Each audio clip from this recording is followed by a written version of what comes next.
नमस्कार, मैं हूं परिधि जोशी और आप देख रहे हैं देवभूमि लाइव टीवी। चलिए बुलेटिन की शुरुआत करूंगी उत्तराखंड की बड़ी खबरों के साथ। यूपी बोर्ड परीक्षा में 12वीं का अंग्रेजी का पेपर लीक हो गया है। इसके चलते दोपहर 2 बजे से होने वाली ये परीक्षा 24 जिलों में रद्द कर दी गई। माध्यमिक शिक्षा विभाग की अपर मुख्य सचिव आराधना शुक्ला ने बताया कि बाकी 51 जिलों में पूर्व निर्धारित कार्यक्रम के अनुसार बोर्ड परीक्षा कराई जाएगी। हरिद्वार ग्रामीण से विधायक और पूर्व मुख्यमंत्री हरीश रावत की बेटी अनुपमा पहली बार विधानसभा पहुंची और पहले ही दिन उन्होंने लोगों का ध्यान अपनी ओर खींचा जब वो महंगाई और पेट्रोल के दामों के विरोध में अपने दुपट्टे पर स्लोगन लिखकर लाई। और आज भी मुख्यमंत्री के सदन पहुंचने से पहले सीढ़ियों पर बैठकर हरिद्वार ग्रामीण में कानून व्यवस्था को लेकर प्रदर्शन किया। देखने वाली बात ये रही कि कल जहां वो अकेले ही प्रदर्शन कर रही थी, पर आज उनके साथ कई कांग्रेस के विधायक शामिल रहे। अनुपमा रावत के इस अंदाज से कहीं न कहीं हरीश रावत की झलक दिखाई दे रही है। हरिद्वार जिले में कानून व्यवस्था को लेकर आखिरकार कांग्रेसी विधायकों का आक्रोश फूट पड़ा। सभी कांग्रेसी विधायक मुख्यमंत्री के आने से ठीक कुछ मिनट पहले विधानसभा के बाहर बैठ गए और नारेबाजी करने लगे। विधायकों का आरोप है कि हरिद्वार जिले में कांग्रेसी कार्यकर्ताओं को उत्पीड़न किया जा रहा है, लोगों के मकान तोड़े जा रहे हैं, छोटे बच्चों को घर से उठाया जा रहा है। धरना देने वाले विधायकों में भुवन कापड़ी, अनुपमा रावत, खुशहाल सिंह अधिकारी, हरीश धामी, कलियर विधायक मनोज भी शामिल हुए। बंद करो, बंद करो, बंद करो। अरे तानाशाही नहीं चलेगी, नहीं चलेगी, नहीं चलेगी। गुंडागर्दी नहीं चलेगी। 10 तारीख से हरिद्वार ग्रामीण में कांग्रेस के पक्ष में मैंडेट आया है। मुझे बहुत दुख से कहना पड़ रहा है, लगातार जो है पुलिस का, प्रशासन का रवैया जो है एक तरफा चल रहा है और आम जनमानस को और कांग्रेस के कार्यकर्ताओं को जानबूझ को टारगेट किया जा रहा है। कभी नाबालिग बच्चों को उठा के लिया जा रहा है चौकी थाने में, जिनका उत्पीड़न हो रहा है कांग्रेस के वर्कर का, उन्हीं पर दबाव डाला जा रहा है, उन पे उल्टे मुकदमे किए जा रहे हैं। उसके बाद कल ये प्रकाष्ठा हुई कि एक कांग्रेस के वर्कर का घर तोड़ दिया गया। उनकी एब्सेंस में जब वो वहाँ मौजूद नहीं थे, उनकी बच्चे और उनकी पत्नी ने जब उसके लिए विरोध किया, तो कितने दुख की बात है कि पुरुष पुलिस के द्वारा, मेरे पास वीडियो भी रखी हुई है जिसमें महिला को डंडे के बल पे उसके ऊपर के जो शरीर है उस पर धक्का दिया जा रहा है। ये लोकतंत्र की पूरी तरीके से अवमानना है। मैंने कल मुख्यमंत्री जी से बात की, उन्होंने कहा मेरे संज्ञान में ये बात नहीं है। कैसे मुख्यमंत्री एक दल के नहीं होते, मुख्यमंत्री पूरे प्रदेश के होते हैं। और अगर किसी क्षेत्र में इस तरीके का रवैया हो रहा है तो क्या करेंगे? मेरा उत्तरदायित्व, मैं 1,27,000 जनता के द्वारा चुनकर इस विधानसभा में भेजी गई हूँ। अगर आम जनमानस को, यूथ को, युवा को, एक पढ़ने वाले बच्चे को, एक महिला के साथ इस तरीके से उत्पीड़न हो रहा है तो मेरा ये उत्तरदायित्व है कि मैं इस सवाल को उठाऊं। मुख्यमंत्री पुष्कर सिंह धामी ने कहा है कि बीजेपी ने जो भी वादे किए हैं, जो भी संकल्प लिए हैं, उन्हें पूरा किया जाएगा और बीजेपी का विजन भी साफ तौर से दिखाई पड़ेगा। विधानसभा में सदन के पटल पर अगले 4 महीने का लेखानुदान पेश किया गया। सीएम धामी ने कहा कि यूनिफॉर्म सिविल कोड का संकल्प बीजेपी ने पूरा किया और इसी तरीके से 1 साल में महिलाओं को 3 मुफ्त सिलेंडर का वादा भी पूरा किया जाएगा। वहीं मुस्लिम यूनिवर्सिटी के मुद्दे पर कांग्रेस द्वारा अपने पदाधिकार को हटाए जाने पर सीएम ने बहुत सदी सी प्रतिक्रिया दी। इसके साथ ही विपक्ष पर तंज कसते हुए मुख्यमंत्री ने कहा कि अभी जनता ने अपना जनादेश दे दिया है और बीजेपी इसी जनादेश के अनुरूप काम करेगी। मुख्यमंत्री पुष्कर धामी ने कहा बहुत जल्द सभी मंत्रियों को विभाग आवंटन कर दिए जाएंगे। जो भी हमारा विजन है वो भी विजन भी सामने आएगा, जो हमारे संकल्प हैं वो भी हमारे सामने आएंगे, जो हमने वायदे किए हैं हम उन सभी को पूरा करेंगे। जैसे अभी आपके बीच में आपने देखा होगा, यूनिफॉर्म सिविल कोड के बारे में अभिभाषण में कोई चर्चा नहीं है, लेकिन हमारी कैबिनेट ने उसको पास कर दिया है। इसी प्रकार से अभी हमने कहा था कि हम गरीब हमारी जो माताएं बहनें हैं उनके लिए साल में हम 3 सिलेंडर मुफ्त में देंगे, तो उसका भी इसमें जिक्र नहीं है, लेकिन हम वो भी करने वाले हैं। रोजगार के बारे में भी करने वाले हैं। जितने भी हमने संकल्प लिए हम सारे पूरे करेंगे, चिंता मत करिए, सारे के सारे विजन दिखाई देंगे, अच्छा विजन दिखाई देगा। ये बहुत पहले करना चाहिए था, बहुत देर में किया है। और आप लोग अब पूछ रहे होंगे मंत्रालय कब बढ़ेंगे, मैं उसका जवाब दे देता हूँ, बहुत जल्दी मंत्रालय बढ़ जाएंगे। आप चिंता मत करिए, बहुत सोच समझ के बहुत अच्छे तरीके से। मुख्यमंत्री पुष्कर सिंह धामी अपने व्यस्त कार्यक्रम के दौरान बच्चों के लिए समय जरूर निकाल लेते हैं। सीएम धामी ने अपने बेटों के साथ साइकिल चलाई और अपने बचपन के दिनों में खो गए। सीएम धामी ने कहा हृदय से कोमल, मन से सच्चा हो जाना अच्छा होता है, बच्चों संग बच्चा हो जाना। बच्चों के आग्रह पर कुछ देर उनके साथ साइकिल चलाकर अपने बचपन को दोबारा जीने का प्रयास किया। भाजपा के राष्ट्रीय संगठन महामंत्री BL संतोष आगामी 4 अप्रैल को उत्तराखंड पहुंच रहे हैं। ज्यादा जानकारी देते हुए भाजपा प्रदेश अध्यक्ष मदन कौशिक ने बताया कि राष्ट्रीय संगठन महामंत्री 4 से 5 दिन के लिए उत्तराखंड में ही रहेंगे उन्होंने बताया कि इस दौरान वह कई कार्यक्रमों में प्रतिभाग करेंगे। साथ ही 2022 के विधानसभा चुनाव में भाजपा को जिन 23 सीटों पर हार का मुंह देखना पड़ा, उसकी रिपोर्ट जल्द ही तैयार कर ली जाएगी और उस रिपोर्ट पर भी चर्चा की जाएगी। DL संतोष जी 4 तारीख से और लगभग 4-5 दिन के लिए उत्तराखंड में रहेंगे। कुछ और अनेक कार्यक्रम भी है जिसमें भाग लेंगे और पार्टी के कार्यक्रमों में भी प्रतिभाग करेंगे। जो 23 सीटें हम लोगों ने लूज़ की हैं उनके लिए अलग अलग कमेटी बनाकर वहाँ भेजा गया है। किस रूप में हम उनको लूज़ किए हैं, क्या और अच्छा कर सकते हैं, इसकी पूरी रिपोर्ट हमें 1-2 दिन में मिलेगी। उसके आधार पर अगली कार्रवाई। विधानसभा सत्र के दूसरे दिन बहुजन समाज पार्टी ने सदन में अवैध खनन का मुद्दा उठाया। लक्सर विधानसभा से बसपा विधायक मोहम्मद शहजाद ने सदन में कहा कि हरिद्वार में बेतहाशा खनन हो रहा है, जिस कारण बड़े बड़े गड्ढे वहां पर हो गए हैं। उन्होंने मामले को नियम 58 के तहत चर्चा की मांग की। हालांकि इस विषय में सदन में चर्चा नहीं हो पाई। का क्वेश्चन सदन में लगाया था कि किन्हीं कारणों से नंबर पर नहीं आ पाया। उसी विषय में माननीय CM साहब से हम मिल के आए हैं। उन्होंने पूरी तरह आश्वासन दिया है और DM को भी निर्देशित किया है कि हरिद्वार में अवैध खनन नहीं होगा। उन्होंने निर्देश कर दिए कि खनन बंद हो जाएगा और गुंडागर्दी नहीं चलेगी। जो माफिया है, माफियागर्दी हरिद्वार में नहीं चलेगी। और इसी प्रकार जब जब भी मौका मिलेगा हम माफियागर्दी के खिलाफ बहुजन समाज पार्टी अपनी बात रखती रहेगी। पहले भी रखती आई है और आगे भी रखती रहेगी। पूरे मनोयोग से हम सदन में आए हैं, जनता ने भेजे हैं, पूरी तरह से तैयार हैं और जनता की भलाई के लिए हम यहाँ बोलते रहेंगे, काम करते रहेंगे। उत्तरकाशी का लाइफलाइन कहे जाने वाले जोशियाड़ा और मुख्य शहर जोशियाड़ा को जोड़ने वाले पुल पर अवैध रूप से हो रही डंपिंग से पुल को खतरा पैदा हो गया है। 2013 की बाढ़ के बाद बने इस पुल के दोनों तरफ लोग मकानों का मलबा डाल रहे हैं, जिससे इसकी सपोर्टिंग वायर गलने की कगार पर आ गई है, जिसके कारण यहाँ के स्थानीय निवासी काफी नाराज हैं और संबंधित विभाग के खिलाफ आंदोलन के मूड में हैं। वहीं विभागीय अधिकारी अन्य विभागों को इसके लिए जिम्मेदार ठहरा रहे हैं। अधिशासी अभियंता लोक निर्माण विभाग का कहना है कि इसके लिए नगर पालिका और NGT जिम्मेदार है। वहीं नगर पालिका का कहना है कि पुल लोक निर्माण विभाग का है और उसके रखरखाव की जिम्मेदारी उन्हीं की है। इसमें पूर्व में भी संज्ञान में आया था कि कुछ लोग जो है अपने घरों का मलबा पुल के साइड में डालते हैं, तो इस पर भी कार्रवाई पूर्व में की गई थी और वहाँ पर जो भी मलबा वलबा पड़ा था उसका एकत्रित करके अज्ञात व्यक्तियों के खिलाफ इसमें कार्रवाई हेतु प्रशासन को भी लिखा गया था और पुनः आपके द्वारा ये चीज़ संज्ञान में लाई गई है, क्योंकि इस पुल को बने हुए लगभग 6 से 7 साल हो चुके हैं और वहाँ पर नगर पालिका क्षेत्र और भी NGT और जो भी बहुत सारे डायरेक्शन इशूज़ हैं, तो प्रशासन और नगर पालिका क्षेत्र में होने के लिए उनको भी इसके संबंध में अभी अवगत करा दिया जाएगा और ऐसे व्यक्तियों के खिलाफ सख्त से सख्त कार्रवाई करने की तो सिफारिश की जाएगी। और भविष्य में इस प्रकार की प्रवृत्ति अगर कोई होती है तो आसपास के लोगों को भी इसके बारे में संज्ञान लेकर मैं प्रार्थना करते हैं कि वो भी हमारे संज्ञान में लाएं और इस प्रकार के जो भी व्यक्ति दिखाई देते हैं तो उन पर एक्शन करने हेतु हमें उसके बारे में बताएं। रामनगर कोतवाली पुलिस ने घर में घुसकर एक नाबालिग किशोरी के साथ जबरन शारीरिक शोषण करने का प्रयास और मारपीट करने के मामले में 2 सगे भाइयों सहित 3 लोगों के खिलाफ विभिन्न धाराओं में मुकदमा दर्ज करने की कार्रवाई की है। मामले में कोतवाल अरुण कुमार सैनी ने बताया कि ग्रामीण क्षेत्र में रहने वाली एक महिला ने पुलिस को दी तहरीर में बताया उसी के गाँव में रहने वाले 2 सगे भाई व एक अन्य युवक ने उसके घर में घुसकर उसकी नाबालिग ननद के साथ जबरन शारीरिक संबंध बनाने का प्रयास किया। विरोध करने पर उक्त तीनों लोगों द्वारा उसके सास ससुर के साथ मारपीट करते हुए धारदार हथियार से हमला करते हुए उन्हें घायल कर दिया। कोतवाल ने बताया कि मामले में नामजद तीनों आरोपी के खिलाफ संबंधित धाराओं के अलावा पोस्को एक्ट के तहत मुकदमा दर्ज कर मामले की जांच शुरू कर दी गई है और आरोपियों को भी शीघ्र गिरफ्तार करने की बात पुलिस कर रही है।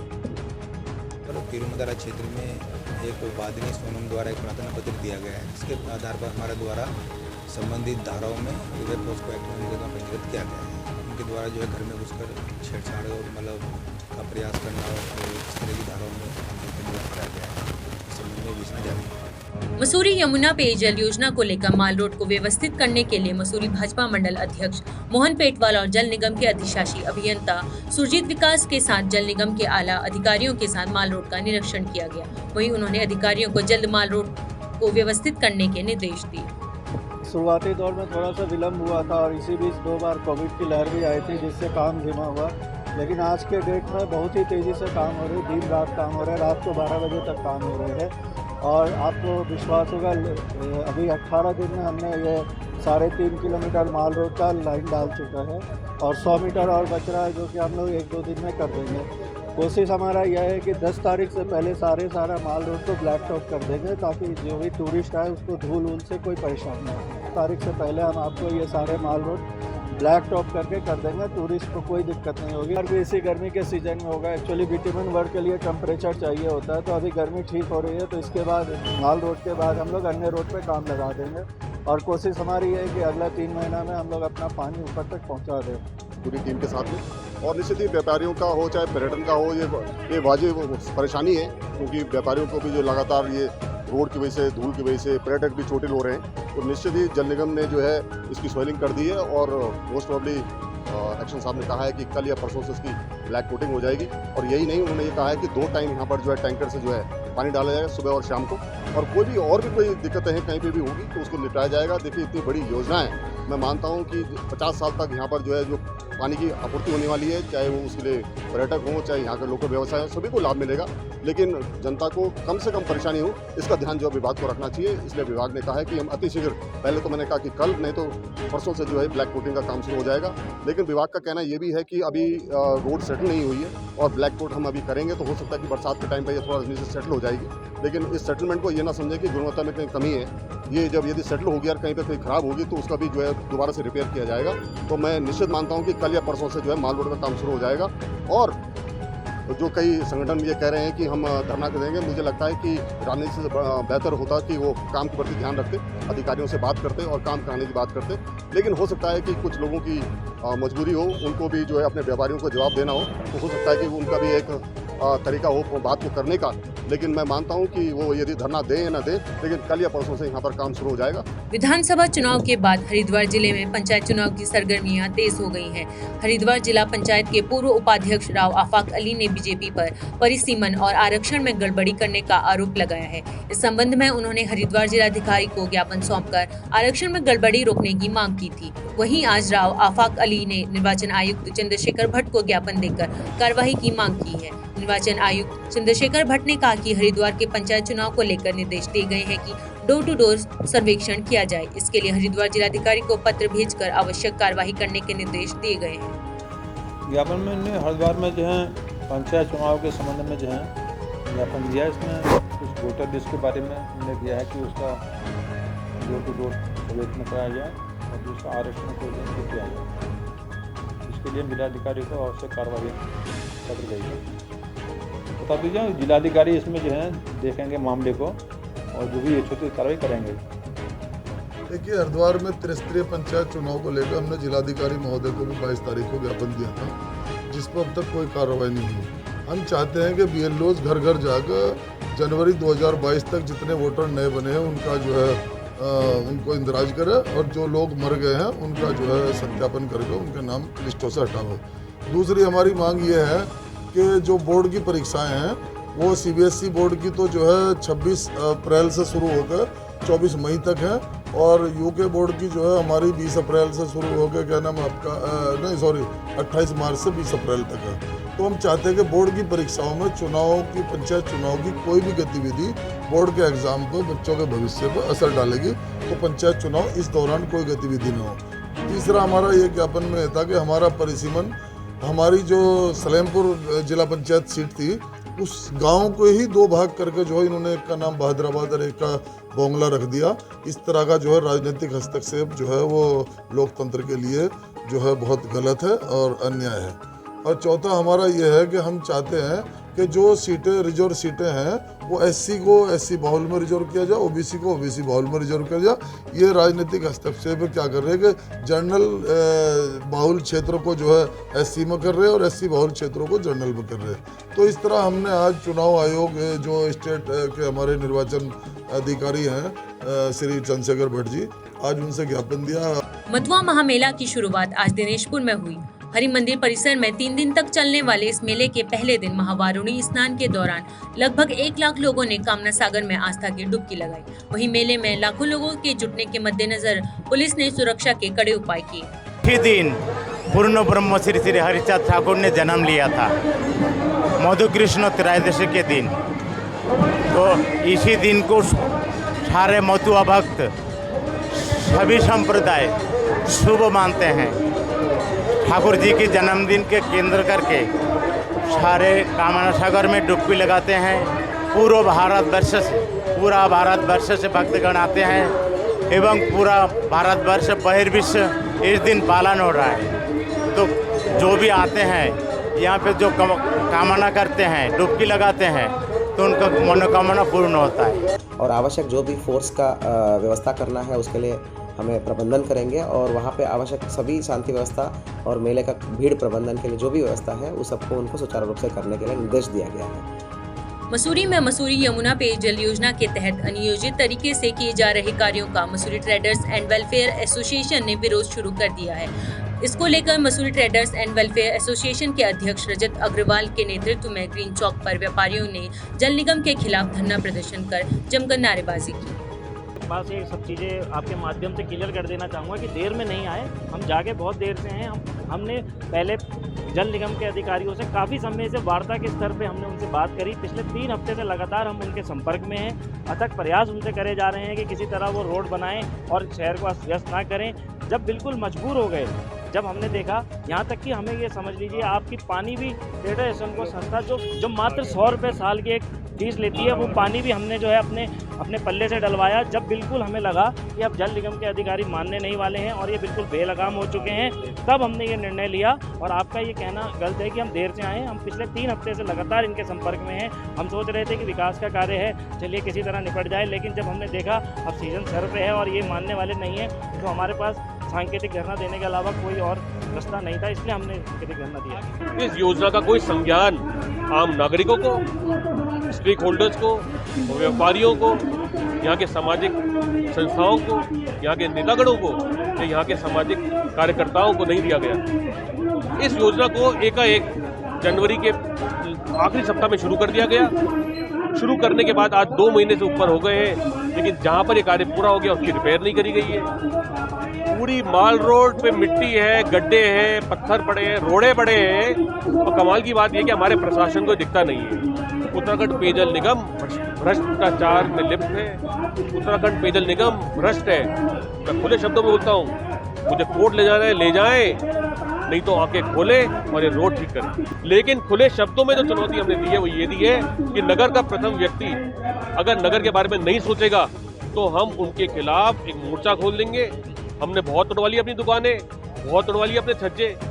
अब अगर उन्होंने संज्ञान नहीं लिया और पेयजल निगम को चेतावनी नहीं दी, क्योंकि एनओसी जो है नगर पालिका द्वारा दी गई है पेयजल निगम को, अगर ये एनओसी पेयजल निगम को नगर पालिका ने दी है तो नगर पालिका की जिम्मेदारी बनती है कि वो सुनिश्चित करे कि रोड को जल्द से जल्द ठीक करा जाए। व्यापारी को, एक व्यापारी जब वो टैक्स हमसे, हाउस टैक्स हमसे लेते हैं, बैरियर का टैक्स हमसे ले रहे हैं, हर जगह बैरियर लगा रहे हैं, व्यापारी को उत्पीड़न कर रहे हैं, तो उनको ये भी सुनिश्चित करना पड़ेगा कि व्यापारी एक अच्छे माहौल में कार्य कर सके, व्यापार कर सके, व्यापार में बढ़ोतरी ला सके।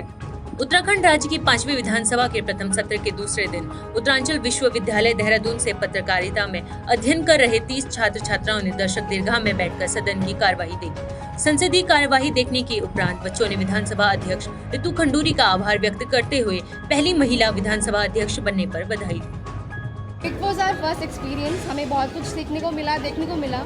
और हमारे पास जैसे सब्जेक्ट है, हम तीनों मास कम्युनिकेशन जर्नलिज्म के स्टूडेंट्स हैं, सेकंड ईयर, ये फर्स्ट ईयर, ये थर्ड हमारे MA जेएमसी की साथ सहपाठी हैं और हमें बहुत कुछ सीखने को मिला। जैसे हम मीडिया लॉ एंड एथिक्स पढ़ते हैं और हम विधानसभा वगैरह के बारे में सुना था, पढ़ा था, बट आज देख भी लिया। बहुत अच्छा लगा। It was a nice experience. Parliamentary जैसे इससे बताया कि हमारे सब्जेक्ट में मीडिया लॉ एंड एथिक्स में पार्लियामेंट्री प्रिविलेजेस के बारे में, तो हमने पार्लियामेंट के बारे में पढ़ा था, लेकिन सुना था, लेकिन आज हमें देखने का मौका मिला कि वहाँ कैसे कार्य होते हैं हमारे, किस तरीके से सारी प्रोसीजर होती है, किस तरीके से हमारी गवर्नमेंट बनती है।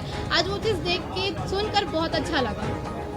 जैसा कि इन दोनों ने बोला उसी हिसाब से मतलब पहली बार हमारा एक्सपीरियंस रहा कि हमने लाइव देखा है जी, एक साथ सारे नेताओं को देखा है, उनके एक्सपीरियंसेस सुने हैं, तो वो काफ़ी अच्छा लगा सामने देखने में। उत्तराखंड की हर एक छोटी बड़ी खबरों में फिलहाल इतना ही। बाकी अपडेट के लिए हमारे साथ बने रहिए और देखते रहिए देवभूमि लाइव टीवी। नमस्कार।